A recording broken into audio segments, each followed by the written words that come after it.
we are joined, the man himself, with fantastic hair, Peter Coffin. Peter, Peter Coffin is a journalist with over 250,000 YouTube subscribers, podcaster, and author. In the book Custom Reality and You, they explore a world where profit is the driving force. Peter, my man, how you doing this morning? You doing okay? I'm doing all right. It's funny you say that about my hair. A, it's definitely not where it should be today. But B, like I'm coming on to talk about Blue Sky. One of the thing all of these people talked about, like attacking me on Blue Sky for opposing terrorism. Yep. One of the things that they talked about was how bad my hair is. I think your hair is fantastic. F those people, man. Your hair is fantastic. I appreciate it, man. I appreciate it. Look, people didn't like my homeless beard either. People were writing in the comments, finally got rid of that homeless beard.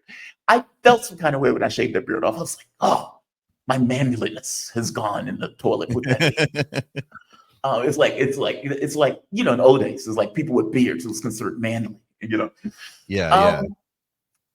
Blue Sky. Let's talk about that for a moment. Now, what is Blue Sky? Just explaining to the audience, because I didn't know what Blue Sky was. The audience may not know what Blue Sky is. And what's funny is I was going to contact you anyway, and you hit me up before I could hit you. What is Blue Sky? So Blue Sky it's this alternate Twitter, basically.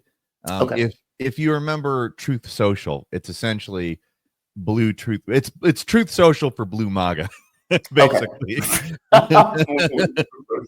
Truth Social for lefties, effectively. Yes. Okay. And you got attacked on Blue Sky. Why did you get attacked? Well, okay, so I have been talking about how the whole Tesla thing, all the attacking of the Teslas, bombing Teslas, essentially isn't helping anybody. It's basically left adventurism. All it really does is put us like as advocates for a world that moves closer to what many would call equality. Rather than get into a bunch of things, what many would call equality, a world where profits are not in command. As we move towards that. Say that one more time. You said attacking Tesla. Say that one more time. I'm sorry. Okay, so you know all these sort of Tesla terrorist events, right? Right. I saw the fire on Tesla where they effectively had all of these Teslas burning. They blew up. They didn't blow up the entire I put out a video, and I've written it on Twitter and stuff, and also on Blue Sky, that's not useful. It's left adventurism. It's something that ultimately makes people advocating for a world where profits are not in command. It makes us look insane. Yeah. It is. Well, it's terrorism. It's literal terrorism. Yeah. No. I've outwardly said like this is terrorism, and by the way, I don't like Elon Musk. I don't either. I don't like Elon Musk either. Yeah, I do drive a Tesla. I will say that. Do you? Yes, I do. It is a used Tesla. I bought it used. You traitor, you. No, I mean it's an awesome car. You don't have to like Elon Musk to think that a car is nice. Yeah, and that's part of the whole thing. Actually, is that I advocate really hard for people to detach their consumption from their morals and activism, because it doesn't genuinely do anything to consume differently. Supply isn't straightforwardly driven by demand these days. These companies make something and then they market demand into existence.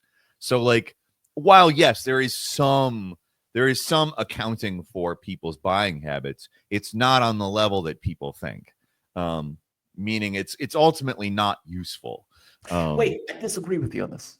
So if I take issue, let's say boycott, boycott, sanction, divestment, BDS, sure. Boycott, divest, sanction, for example, that has had gains. I mean, there's a reason why the states have been passing legislations on behalf of Israel against boycott, divest, sanction, because people's buying habits has affected the ability for Israel to make profits.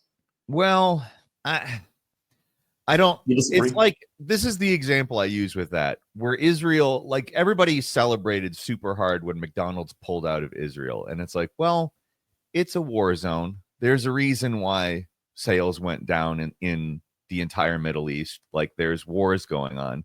I'm not so sure I correlate it entirely with people making different choices. Okay. But to me, I'm very hesitant to say I think that people made choices, because I don't know that people make, like, they talked about how, McDonald's sales have gone down across the Middle East, but it's like, well, yeah, I don't think there's as many people going to McDonald's in war zones, Well, it makes Fair sense that enough. they pulled out of a war zone. Yeah. To me, But the anyway. entire Israel is not a war zone. I mean, a rocket lands every random blue moon. Yeah, I think it's just kind of like, if you're going to pull out of, the more dangerous area, like it's not like it's not dangerous in Israel, Right. to be frank. No, it is.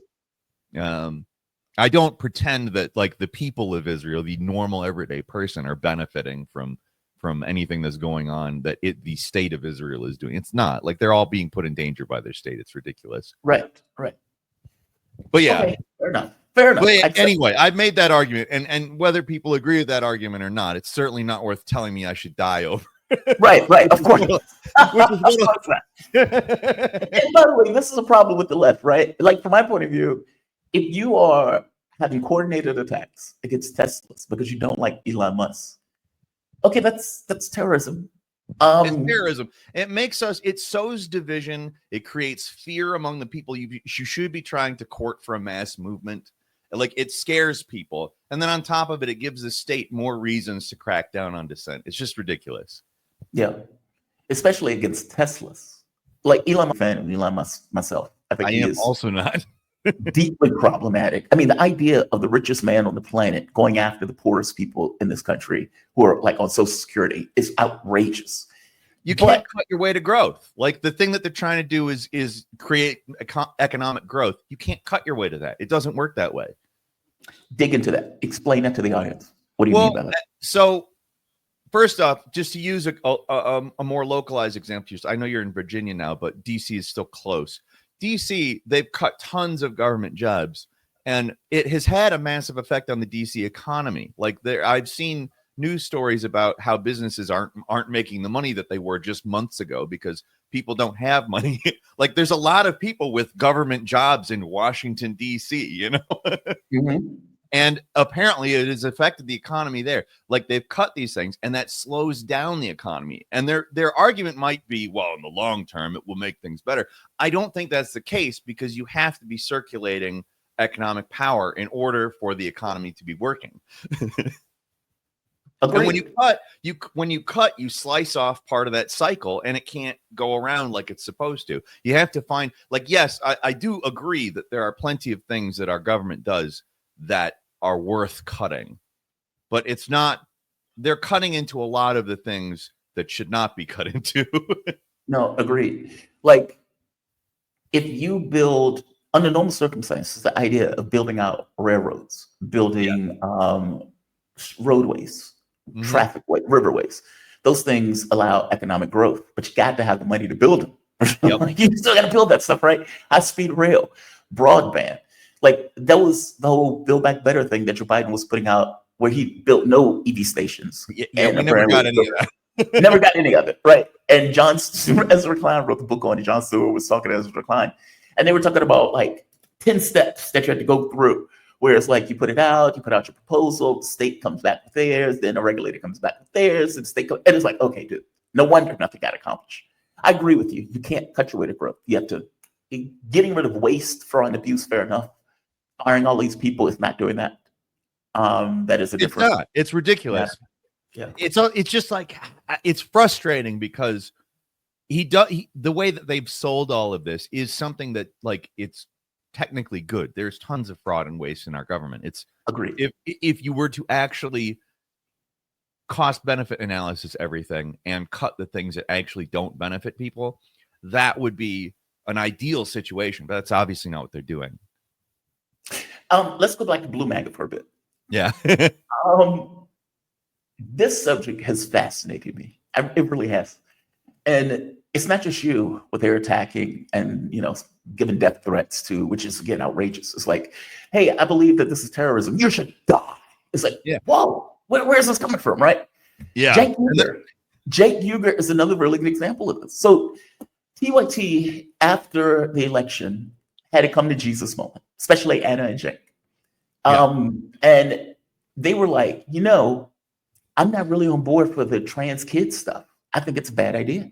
Or I'm not on board for trans men playing women's sports. I think it's a bad idea. I don't think the American public is for it. And they flipped out.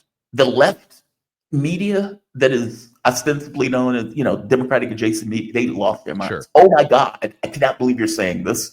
You're becoming a Trumpster. You're moving to the right. And mind you, none of his points of view has changed on this stuff. And I'm not defending TYT. I'm pointing out how cultish these groups are, where any definitely. level of deviation is immediately responded to with just a maximal appraisal, as opposed to, okay, Jenks has a different point of view on this, and just keep it moving. They can't do that. You have to fall in line with each and every tenet of whatever the hell we come up with that we believe in. And whether that's you putting out, hey, Elon Musk sucks, but Tesla is a pretty decent car, you shouldn't blow it up. Or it's not even that it's a decent car. Even if it was a shitty car, you shouldn't blow it up. It doesn't help. It makes fair enough. This is like me saying somebody got killed and was like, God, she was so attractive. And my mom is like, so if she was ugly, it would be okay. Well, no, I'm not saying that. I'm just saying such a shame. That ass. Like, only the rich die young. Why? Because they got the money to live a decent life. Like they don't want to go nowhere. I guess my point is, like, they are taking this maximalist approach. And recently, apparently, somebody told Jake, I don't want to be on your show anymore. And I don't want you on my show. They called him a bitch. I was just looking at that earlier this morning. That is astonishing. And again, it's not, the economic populism hasn't changed from Jake's side of it. It's just any deviation is too much. Mm-hmm. I don't get it. I do not get that. Like, I fight with right-wingers. I used to fight with right-wingers all the time on fault lines. Steve Gill is a really good example. Yeah. Steve Gill's point of view is nonsense. I think he's so full of shit, right? I still like the guy. Like, but they can't do that. Malik is another good example. Malik's an awesome dude. I love Malik. I haven't had much contact with him since you guys stopped your show, which sucks. But like, he's an awesome dude. My family member hates him. My family hates him. They're Democrats, and they look at him and they're like, "Oh my God, he's such an asshole on CNN." And as I point out, it's like he's partisan on CNN because he has to be partisan on CNN. Yeah. Where he wasn't that way on fault lines, he was just giving his point of view on fault lines because I'm not overtly partisan, right? Like, I'm not a Democrat, so I don't take this kind of automatic Democrat point of view. So Malik can just be himself, even though he's still on the right. I don't understand this idea where any deviation is too much. I don't get it. Well, I ascribe this sort of fandom paradigm to everything. It's the book I'm writing is called The Road to Fandom. It's a play off of the Hayek book, The Road to Serfdom.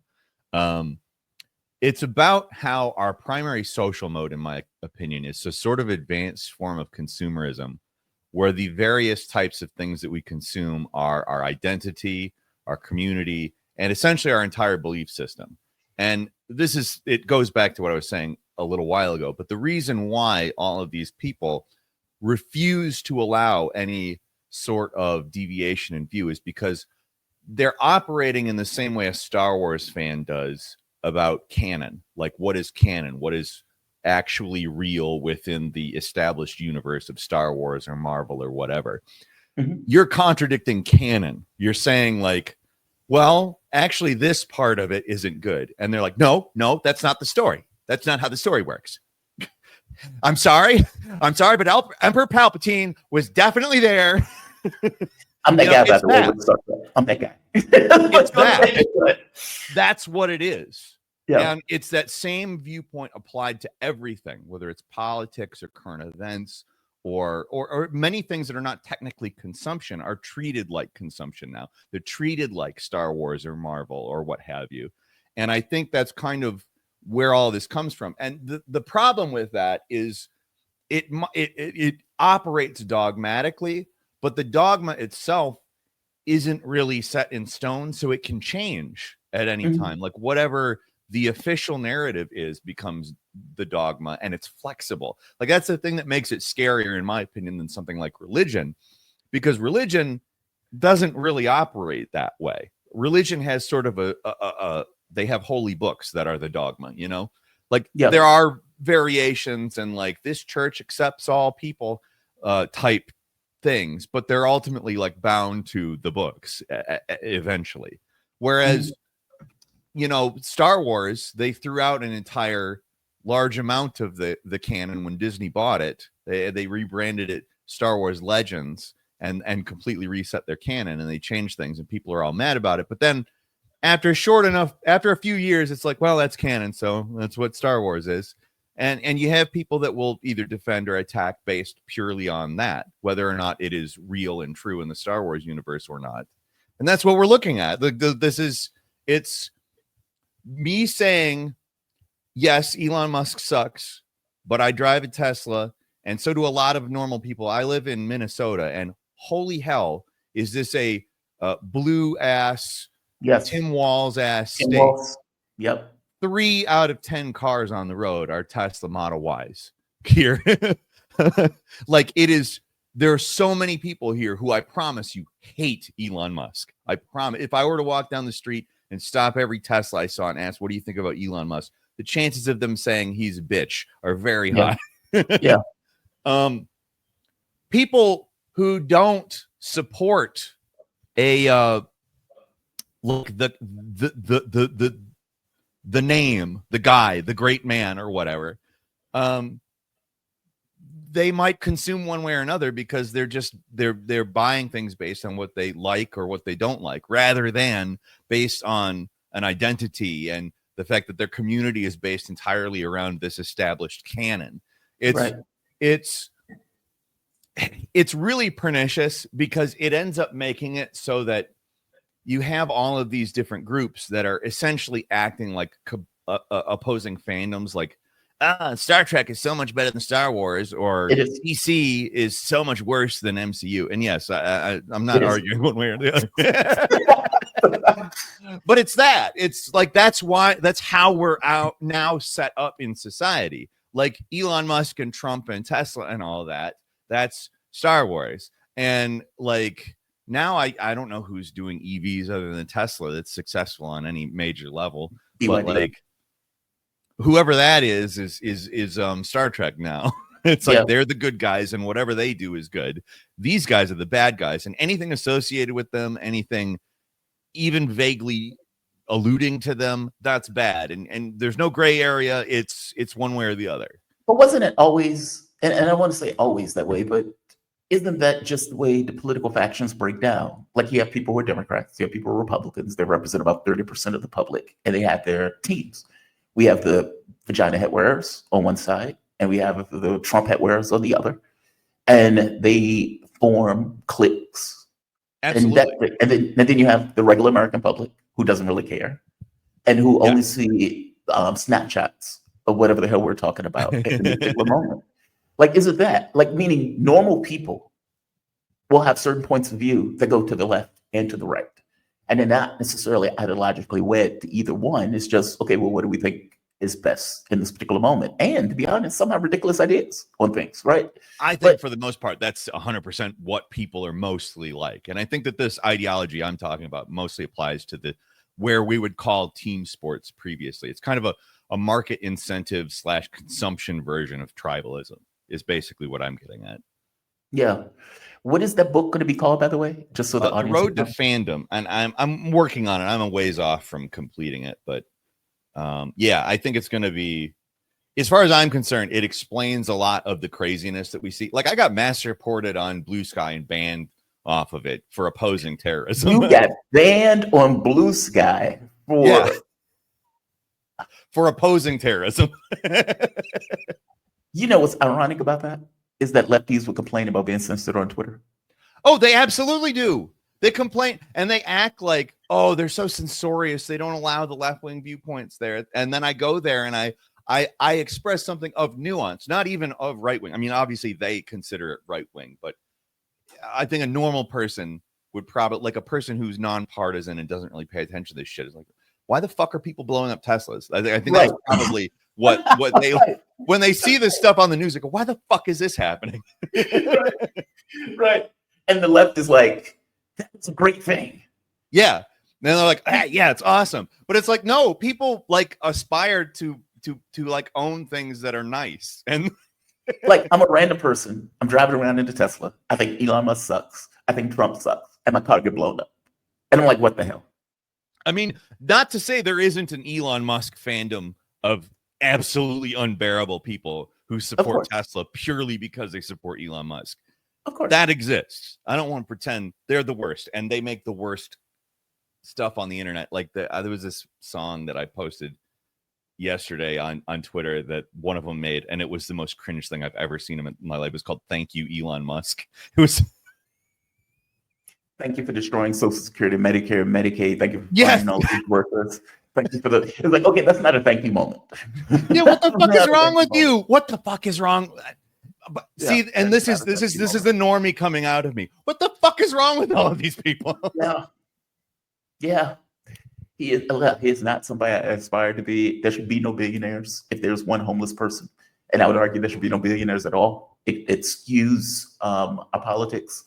He is going to be, or potentially, the first $1 trillion man, which I think is outrageous. Have you ever seen, and I have to let you go, bro, have you ever seen Altered Carbon? Yes, I have, actually. That's a pretty good. Oh, God, that show's so good. Yeah. So the premise of it is that people could change bodies. Yeah. That they've gotten to the point where you can create a body and you can download the consciousness onto a chip and put it into a new body. And so you get the first like multi-trillion-dollar people because they have so much money and they live forever that they just keep accumulating money over and over. That's going to be Elon Musk. That's going to be Elon Musk. And that is not generational wealth without the generation. Yeah. There's a scene in it where the guy goes to a colony of lepers. Per se. I don't know what they are, but they have some kind of disease that's transmitted through touch. And he allows himself to touch the masses and dies in the body in order to transfer it to a new body and give out money and everything else as he dies in this kind of iconic way. Like, it's so over the top, but you can see this thing of like, Musk is going to be that guy. Oh, definitely. Like, he's trying to be that guy. Like the Neuralink stuff. Like, I promise you, that's where that's supposed to go eventually. Peter, man, I always appreciate you. I'm sorry you got evicted off Blue Sky. I think it's outrageous. It is super ironic. I complained a lot. I did complain a lot in emails, and then I also I tweeted it at Elon Musk, and I think I tweeted it at Elon Musk, and I tagged Blue Sky in my tweet, and they very, very shortly after reinstated my account. I think they didn't want. Yeah, they didn't want the idea of somebody being banned off of Blue Sky for terrorism getting to Elon Musk. But the idea that a lefty network that is supposed to not believe in censorship censored you, not for saying anything insane, but for saying something that was ideologically against vandalism, at the very least, terrorism at the maximum, a maximalist way of putting it, is astonishing. Like, do they not see how weird that is? That's the position that they effectively take. Oh, this guy is saying something we don't like. Let's get rid of her. Yeah. And then afterwards, after I got back on, so I said, well, I'm back. You guys couldn't get rid of me. And somebody says, well, you fucked around and you found out. It's like, what is wrong with them? It's just like, do you not understand that you need a mass movement to accomplish any of these things? And you do everything possible to keep the masses away from you. Peter Coffin. Look, everything wrong with the left. Everything wrong with the left, right there. I think it with Cenk. I think it with Blue Sky and them getting rid of you. I think they don't know what to do, and they have all this frenetic energy that effectively it's going nowhere. Peter Coffin. Peter Coffin is a journalist with over 250,000 YouTube subscribers, podcaster, and author. In his book, Custom Reality and You, they explore a world where profit is the driving force. And Peter, where can people find you? On X at Peter Coffin, on Blue Sky again, on Blue Sky again at Peter Coffin, but also on YouTube at Peter, and also at Important D's for my very important documentary series. Badass, Peter. Always appreciate you, my man. You're always welcome here. Thank you for this. Thanks for having me, man. Always good talking to you. You would never be evicted from here if you say a point of view that I don't like. I appreciate it. All right, let's go to my next